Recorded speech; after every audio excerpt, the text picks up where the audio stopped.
How do you go about competing with the best of the best in the world of hypercars?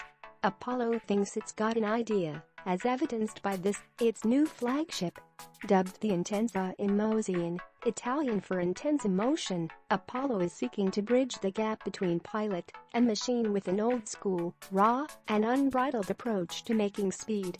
Making its debut after just a year in development, the IE's primary focus is on being lightweight, aerodynamically efficient and connected, yet unimpeded by any emotionally dilutive technological systems. Incredibly, in addition to pounding out lower and lower lap times, this spaceship for Earth also has what it takes to be a road car. However, don't look for any hybrid system or turbos here, providing the power is an atmospheric 6.3-liter V12, which motivates a mostly carbon fiber body and chassis with nearly 800 horsepower on tap. So then, does it have it takes to get your blood boiling? Read on to find out. Exterior. The whole thing was crafted as a blank sheet design, created by a 27-year-old designer who also spent a little time at McLaren.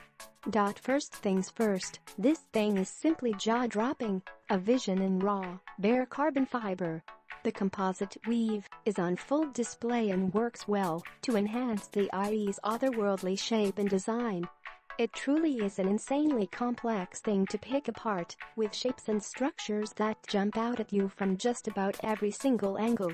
Apollo says the look was inspired by such exhilarating sources as fighter jets, sharks, and raptors. Not bad, eh? To us, though, the IE looks like what you'd get if Batman decided to hit the track on the weekend. The whole thing was crafted as a blank sheet design, created by a 27-year-old designer who also spent a little time at McLaren. We can definitely see a little McLaren in there in the front end in particular, but overall, we'd argue this is a unique car in terms of aesthetics. The IE looks to utilize race car spec wings and downforce makers similar to contemporary GT and prototype cars. That fresh start approach also lent Apollo some leeway in terms of aerodynamics, especially when incorporating a new, custom carbon chassis under the body panels. Indeed, the IE looks to utilize race car spec wings and downforce makers similar to contemporary GT and prototype cars, managing an incredible balance between slicing through the air, generating more stick, and looking dead sexy, all at once. The nose was most definitely influenced by sharks, while a teardrop shape helps smooth out the air over the greenhouse. The large, flared-out fenders cover the meaty tires in front, but show off the tread with rear-facing exposed sections that feed atmosphere through the side aero fins. In back is a dramatic trident-shaped exhaust, mounted centrally as a major influencer in the diffuser section. Running the length of the rear is a large spine that connects to a sizable rear wing, adding additional lateral stability and supporting an incredible amount of downforce. Once inside, you'll find sharp lines and a variety of different shapes. With so much awesome stuff going on outside the vehicle, it should come as no surprise that the cabin is almost equally as wild in its appearance. Ingress and egress are assisted by way of gull-wing doors, adding loads of drama, while enabling some very tricky side-sill aero. Once inside, you'll find sharp lines and a variety of different shapes, all of which flow together to create a sense of excitement for those fortunate enough to call themselves passengers. Bare carbon fiber is everywhere, encapsulating the passengers in a tight embrace. The seats are fixed back buckets, with harnesses used to keep folks from flopping around when exploring the IE's stratospheric performance limits. The steering wheel gets a small diameter with a flat bottom made from carbon, and no top section. A variety of buttons are placed at thumb's length, operating stuff like the lights, the blinkers, the horn, the windshield wiper fluid sprayers, and the suspension lift system, not to mention reverse and neutral drive modes. Bare carbon fiber is everywhere, encapsulating the passengers in a tight embrace. Behind the wheel, there are some very slick digital gauges, which remind us of what you get from Lamborghini. The Apollo logo is placed in prominent locations where appropriate, while the shifter paddles are placed on the steering wheel. Further switches are placed in an overhead panel, giving it even more of a jet fighter vibe. While this debut example is bathed in red and black, we wouldn't be surprised if Apollo offered extensive customization options to any and all interested buyers.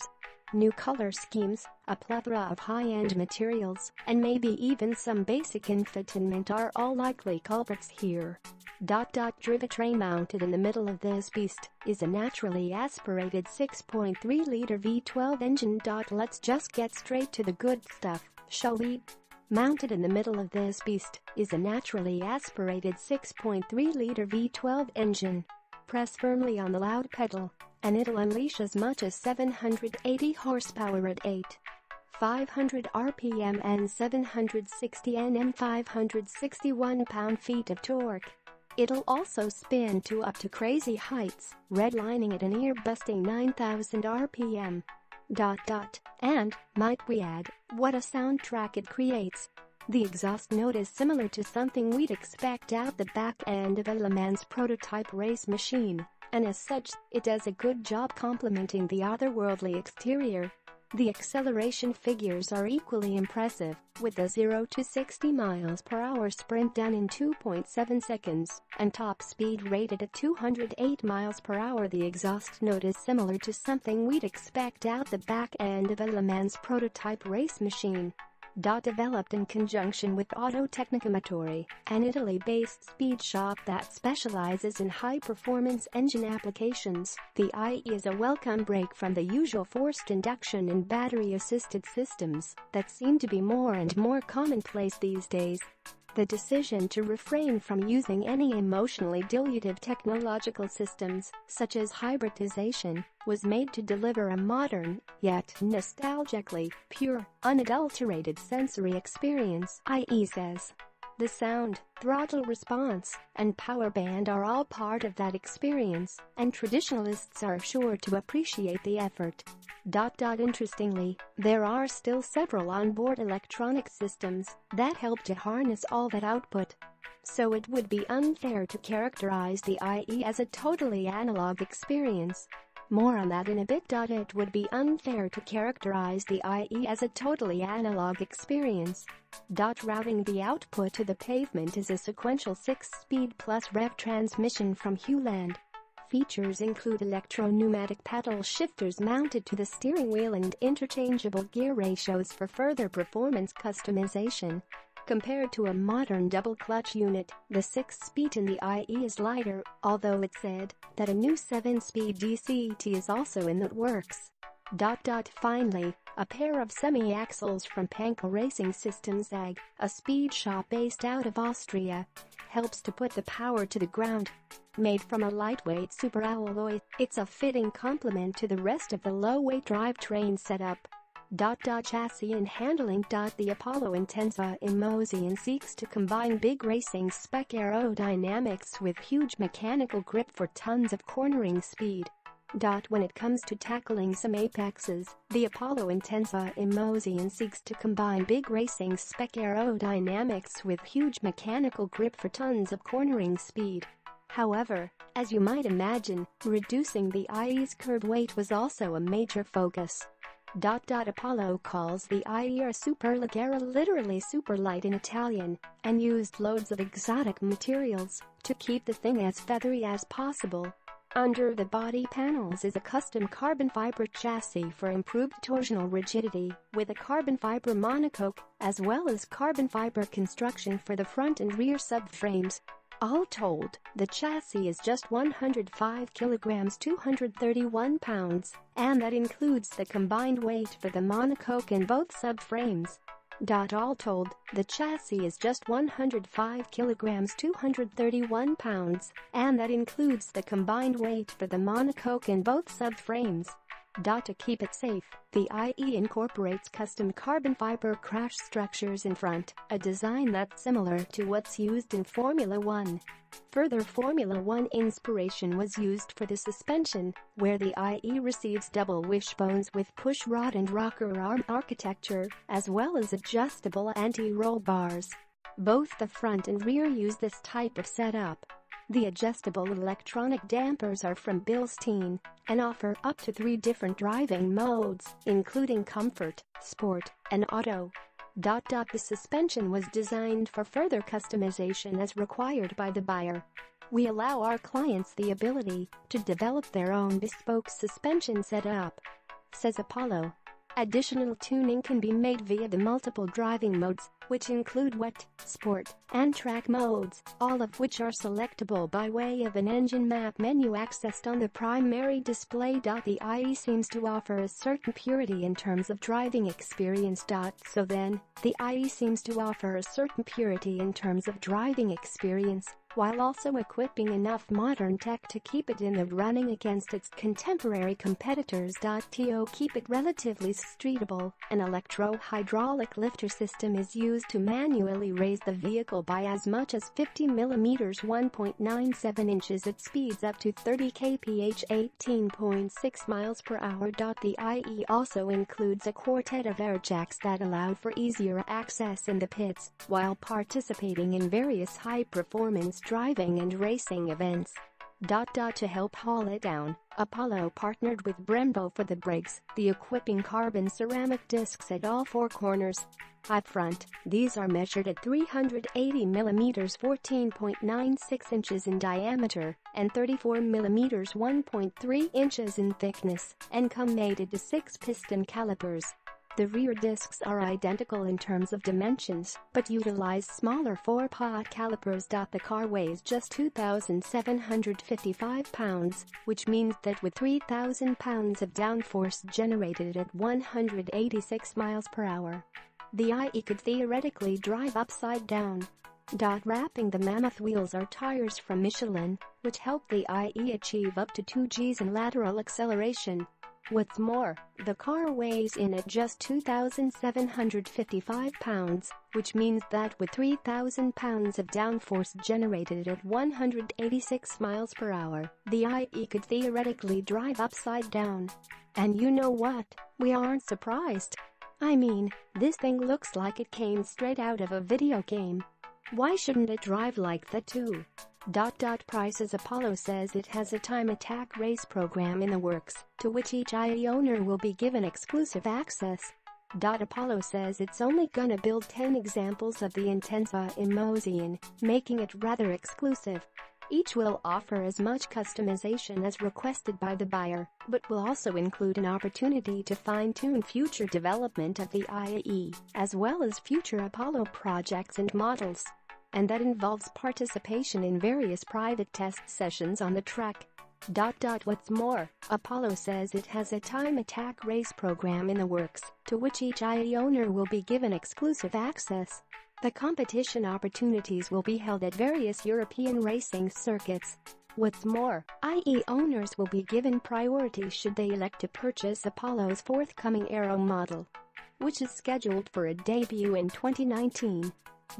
Between the owner-based development program, competition opportunities, and priority buying, Apollo is starting to remind us of Ferrari and its XX program. And I'm sure the German supercar maker doesn't mind the comparison. Oh right, the price. So then, what's the damage? Try $2.7 million. I think it's safe to say that we're suckers for gorgeous Italian supercars, and truth be told, Pagani is certainly known for ticking every one of our boxes. The latest Huera BC is one good example. Making its debut in 2016 at the Geneva Motor Show, the Huera BC is draped in stunning exterior bodywork that's both attractive and highly functional. Inside, Pagani's penchant for detail is on full display, down to the exposed shift linkage and an orchestra of instrumentation. And of course, the Huera BC has enough go to match the all that show, rocking as much as 739 horsepower and 738 pound-feet of torque from a 6.0-liter V12.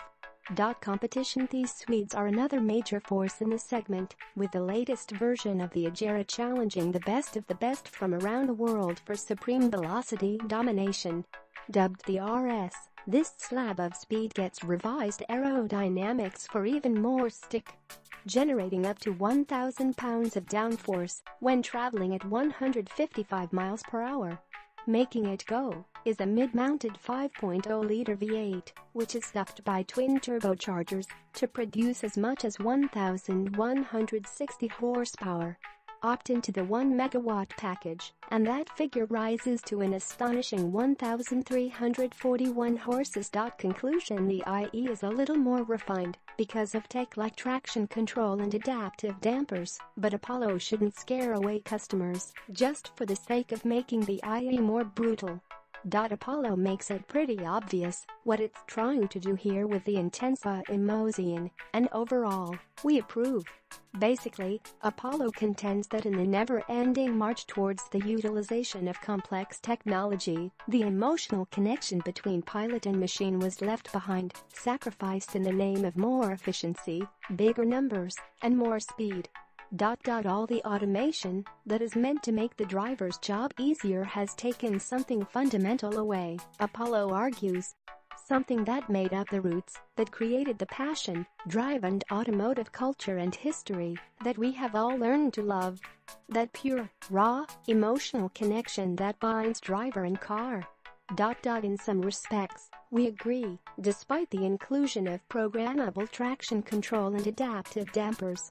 True, the IE is a little more refined because of tech like that, but Apollo shouldn't scare away customers just for the sake of making the IE more brutal. But the question is, does the IE properly harness those raw feelings? Well, the exterior certainly manages to elicit some raw emotion. This thing looks like rolling speed incarnate, and that's something anyone can appreciate. The naturally aspirated engine is another vital piece of the puzzle. The suspension and handling systems should also offer that unbridled, direct connection experience Apollo is talking about, given the proper settings, of course. So yeah, overall, we'd say Apollo managed to accomplish its goal. But amongst all the other hypercars on the market today, will the IE manage to steal buyers away from Bugatti, or Koenigsegg, or Pagani? That one we're not so sure about.